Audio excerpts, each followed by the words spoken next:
മുഖ്യമന്ത്രിക്ക് നേരെ ചോദ്യമുന്നയിക്കുന്നവർ കലാപാഹ്വാനത്തിന് കേസെടുക്കുകയാണോ വേണ്ടതെന്നാണ് RSP നേതാവ് ഷിബു ബേബി ജോൺ ചോദിക്കുന്നത്. മുഖ്യമന്ത്രി സൈബർ ഗുണ്ടകളുടെ നിലവാരത്തിലേക്ക് താഴുകയാണ്. AI എന്താണെന്ന് അറിയാത്ത ആളുകൾ പാർട്ടി സെക്രട്ടറി ആയാലുള്ള കുഴപ്പമാണ് ഇപ്പോൾ കാണുന്നതെന്നും ഷിബു ബേബി ജോൺ പരിഹസിക്കുന്നു. മുഖ്യമന്ത്രി വെറും സൈബർ ഗുണ്ടകളുടെ നിലവാരത്തിലേക്ക് താഴ്ന്നുകൊണ്ട്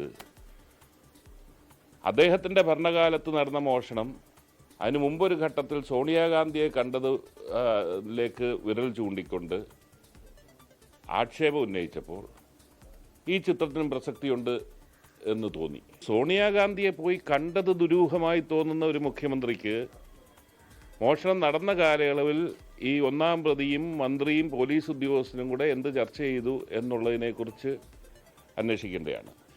പൊതുപ്രവർത്തകരെ ആരെങ്കിലും വന്ന് കാണുന്നത് തെറ്റായിട്ട് ഞാൻ കാണുന്നില്ല. അതാണെങ്കിൽ സോണിയാഗാന്ധിയെ കണ്ടത് തെറ്റല്ല. സോണിയാഗാന്ധിയെ പോലെ ഒരാളുടെ പോയി അപ്പോയിൻമെൻ്റ് എടുത്ത് കാണുന്നവരുടെ സ്വഭാവം അറിഞ്ഞുകൊണ്ട് അല്ലല്ലോ അവർ അപ്പോയിൻമെൻറ്റ് കൊടുക്കുന്നത്. അതും തെറ്റല്ല. ലോകത്തെവിടെയായാലും ഏത് സമയത്തും 24 വാർത്തകളും ഓഗ്മെന്റഡ് റിയാലിറ്റി പാക്കേജുകളും എക്സ്പ്ലെയിനറുകളും വിശദമായി കാണാൻ ഞങ്ങളുടെ YouTube ചാനൽ നിങ്ങൾക്ക് സബ്സ്ക്രൈബ് ചെയ്യാം.